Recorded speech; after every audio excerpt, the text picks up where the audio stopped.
얘기를 해볼 거고, 자.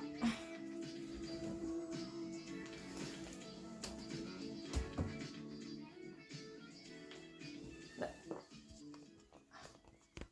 그래서 이게 소크라테스가 되게 또 유명한 이유 중에 하나가 스스로 도망갈 수도 있었는데 죽음을 선택했어요.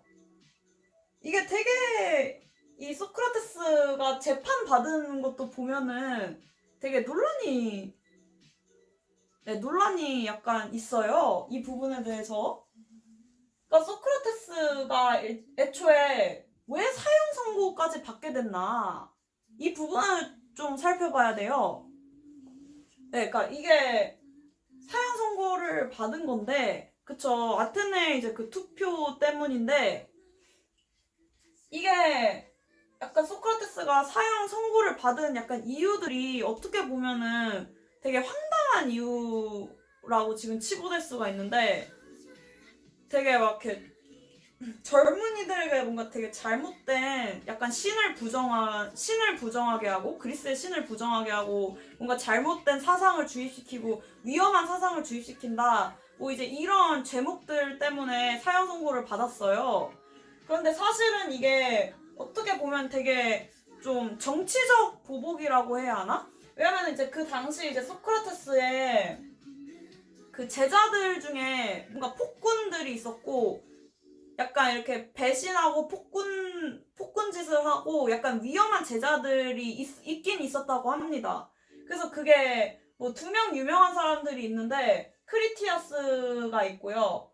아니면 알키비아데스 약간 이 2명이 유명해요. 되게 폭군이었고 이제 그 당시 이제 정부에게 굉장한 이제 골칫덩어리가 된 약간 2명의 그런 제자들이었는데 사실 이 제자들이 어떻게 보면 그냥 소크라테스에게 이게 직접적으로 뭔가 영향을 받아서 그런 폭군짓을 한 건 아닌데 그냥 이제 어떻게 보면 그냥 정신적인 스승인 건데 어떻게 보면은 얘는 이런 제자들에게도 어떻게 보면은 정치적인 보복을 하려고 어떻게 보면 사기를 죽이려고 그렇기 때문에 소크라테스를 사형시키려고 한 왜냐면은 이들의 정신적인 선생이잖아요. 약간 그런 이유가 가장 강력하다고 해요. 네, 그 설이 가장 강력하다고 해요. 네, 소크라테스가 사형을 받은 이유. 네. 아무튼 이제 그래서 사형 선고를 받은 거고 그런데 소크라테스는 충분히 언변이 굉장히 좋은 사람이고 또 당시에 이제 투표했을 때도 그렇고 그런 여론이 있잖아요. 여론은 되게 좋았다고 해요. 오히려 소크라테스에게 사형은 너무 심한 거 아니냐. 이런 여론이 오히려 강했고 소크라테스를 또 지지하는 사람들도 오히려 많았는데 그래서 첫 번째 투표에도 이게 투표 차이가 얼마 안 나왔다고 해요. 이게 사형에 찬성과 반대가 있는데 투표 차이도 되게 약간 미미하게 되게 처음에는 차이가 안 났대요. 그런데 이게 오히려 소크라테스가 되게 말을 더 대범하게 하고 어떻게 보면은 어그로를 끈 거예요.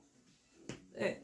자기를 이렇게 지키고 변론해야 되는데 그러지 않고 오히려 되게 더 대범하고 오히려 막 더 어그로를 끌고 오히려 더 자극시키는 말들을 했다고 합니다. 네.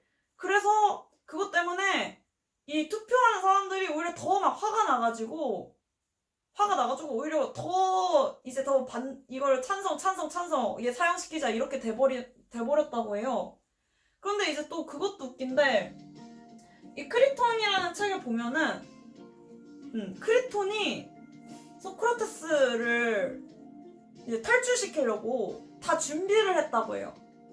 이제 사형 전날인지 어쨌든 이제 그래서 감옥에 찾아가는 거예요. 찾아가가지고 크리톤이 이제 소크라테스를 설득시켜서 데리고 나오려고 하는 거예요. 이미 다 준비가 되고 이제 소크라테스가 이제 죽는 걸 원치 않으니까 크리톤이란 사람은 그쵸. 그래서 이제 소크라테스를 살리려고 갔는데 이제 설득시키려고 이제 6가지 이제 이유를 주면서 설득을 시키려고 하는데 소크라테스는 계속 거절을 하는 거예요. 이것에 대해서. 그런데 여기에서 소크라테스가 거절을 했다고? 그래서 악법도 법이다. 이 말을 했다고 많이 알려져 있어요. 그런데 이제 이 악법도 법이다라는 말을 소크라테스가 직접적으로 한 말은 절대 아니고 그것은 또 잘못 알려져 있는 사실입니다. 네, 소크라테스는 그런 말을 한 적 없고 이 악법도 법이다라는 말은 이 오다카 도모카라는 일본 철학자가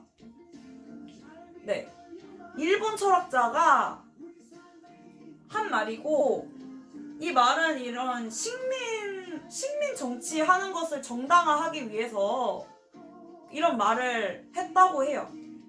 그 당시 이제 일본의 그런 만행들이 되게 많잖아요. 그런 것들을 정당화시키기 위해서 이 오다카 도마오카라는 일본 철학자가 한 말입니다. 악법도 법이라는 말은. 그래서 소크라테스는 절대 그런 말을 안 했어요. 그런데 이게 왜 그러면은 그렇게 오해를 사람들이 하냐? 그 이유는 약간 비스무리하게 말을 했는데 사실 어떻게 보면 오해인 거예요. 소크라테스는 악법도 법이다라는 말을 하고 싶었던 게 아니고 이 법을 굉장히 일단은 중요하게 생각하는 사람인 건 맞았고요. 또 되게 정의감이 굉장히 많은 사람이었고 이런 설도 있어요. 되게 계약론적인 사상을 가지고 있었다. 네, 그런 말을 하고 그런 얘기들이 있는데 이제 소크라테스가 크리톤한테 이렇게 말을 하는 거예요. 좀 쉽게 설명을 할게요. 그냥 쉽게 설명을 하면은 누군가 나한테 해를 끼칠 때 내가 그 사람한테 복수하는 거는 부정한 것이 아니냐? 약간 이런 거예요. 그러니까 부정한 것을 행하면 안 되는데 그거는 정의롭지 못하다. 그러니까 법이라는 것 자체는 굉장히 좋은 거잖아요. 원래는 좋은 건데 그 법이 나한테 잘못을 할 수는 있지만 나는 이 법을 굉장히 사랑하기 때문에 복수하지 않겠다. 네, 한마디로 이제 복수를 하지 않겠다. 이런 말을 하는 거예요. 부정한 행위를 이거를 계속 복수는 복수를 낳고 또 복수는 복수를 낳잖아요. 그렇기 때문에 이제 소크라테스는 그것을 방지하고 싶은 거예요. 크리톤은 사람이에요. 네. 같은 나라냐고? 아무튼 이게 되게 조금 더 복잡한 예시들을 많이 드는데 어떻게 보면은 이제 그런 이유였어요. 악법도 법이다라고 말하는 건 아니지만 어떻게 그거를 비스무리하게 그렇게 해석은 할 수가 있죠. 그쵸? 해석은 할 수가 있고 그때는 다 같이 헬라어를 썼겠죠. 고대 그리스 시절에는 이제 헬라어라는 그 공통 언어가 있었기 때문에 그 공통 언어를 사용해서 소통을 했을 겁니다. 그래서 또 아무튼 이래서 이런 오해가 조금 있긴 한데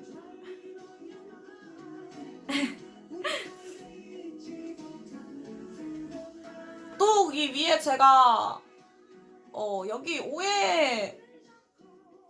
이 유현진 월클님께서 말씀하신 게 소크라테스가 너 자신을 알라라고 말했는데 네, 그것도 살짝 오해입니다. 소크라테스는 직접적으로 너 자신을 알라라고 말한 적 없고요.